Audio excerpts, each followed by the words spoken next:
So quick update tayo guys. Ito kakakuha lang natin sa paint shop.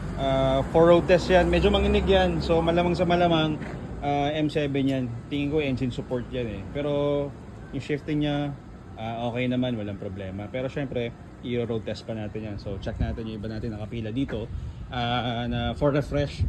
So itong Ford EcoSport na to, titanium to 2014. Ayan siya.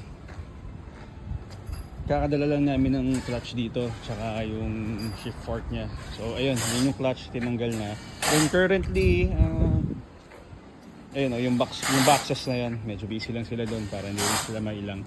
So ayan, for refresh na ito naman, binalik natin kasi may kumbaga hindi kami satisfied doon sa shifting niya. Hindi ko lang kung sa shifting ba or something, basta hindi siya pulido, kaya balik natin sa workshop.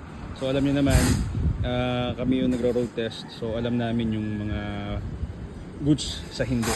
So napalitan na to, shift fork, clutch, lahat.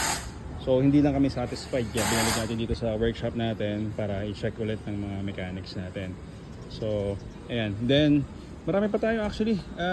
Nagdala kami ng 2 units kanina dun sa paint shop. Na-update na rin yung mga clients natin for today. May mga i-update pa tayo for today. So, isa lang tayo guys. So, yun. Series of road test tayo ngayon. Check natin. Binubuo na. Ayan. Para lang hindi sila ma-storbo doon. Ayos. So, yun lang. Quick update lang tayo for today's guys. For today's. Teka, balikan tayo sa workshop. Ay, sa garahe. At mag-ikot pa ng iba. May dinala rin kami kahapon sa aircon, so waiting na lang kami na makuha yon. So hopefully okay na para ma-road test natin. Dami natin road test pala ngayon, no? Halos road test lahat. Tara na! So good morning guys. Last touch tayo dito sa sa Ford EcoSport natin na i-release natin hopefully by tomorrow. So usually naman detailing talaga ang last touch namin. So hindi kami nagtitipid pati sa hindi lang to basta car wash, 3-step detailing to, then may dressing yung loob para mas makintab, and syempre mas ma-protect ninyong ganto, yung mga lining, mga trimming, yung mga plastic trimming niya, yung mga ganto. So hindi namin titipid yan guys.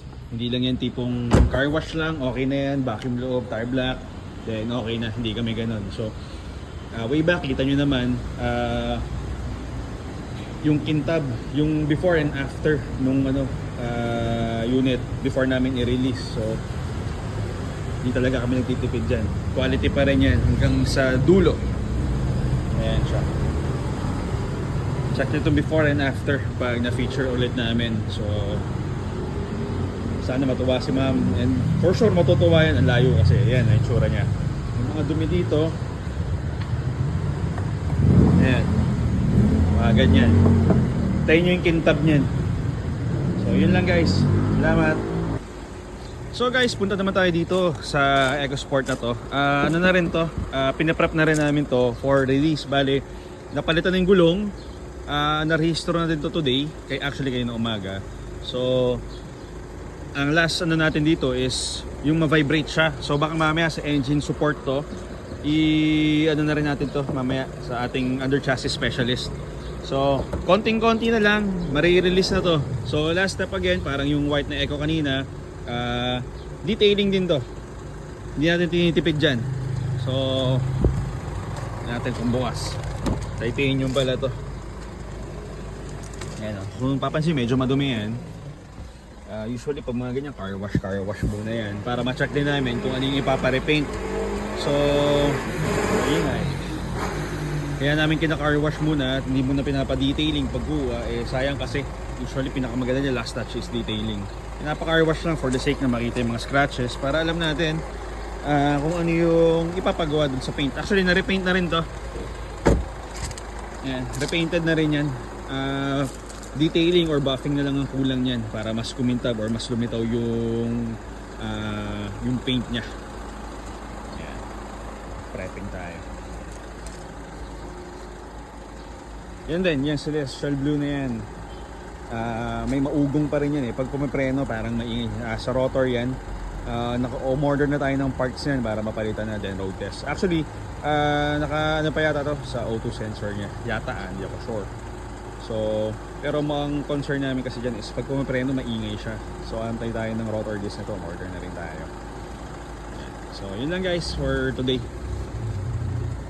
Yan, mga pinaprep natin for release. And sana soon makapag-release na agad. Yung iba kasi nasa paint shop, yung iba nasa ano natin, nasa under chassis specialist natin. Yung iba naman nakapila pa doon sa ano natin, sa workshop natin, nire-refresh yung engine, yung tranny. Yan. So medyo maluwag yung garahe kasi halos lahat ng mga reserve units natin is nasa pagawaan pa. So if ever ipapacheck kayo na EcoSport, open kami today, or may check kayo, or EcoSport tuloy, sorry. If may papacheck kayo na Ford units, or if gusto nyo ng Ford units, available kami today. Drop by lang kayo, check yung unit namin, or magpa-check kayo na unit. Open kami. So maraming salamat. Update tayo later ulit. Okay.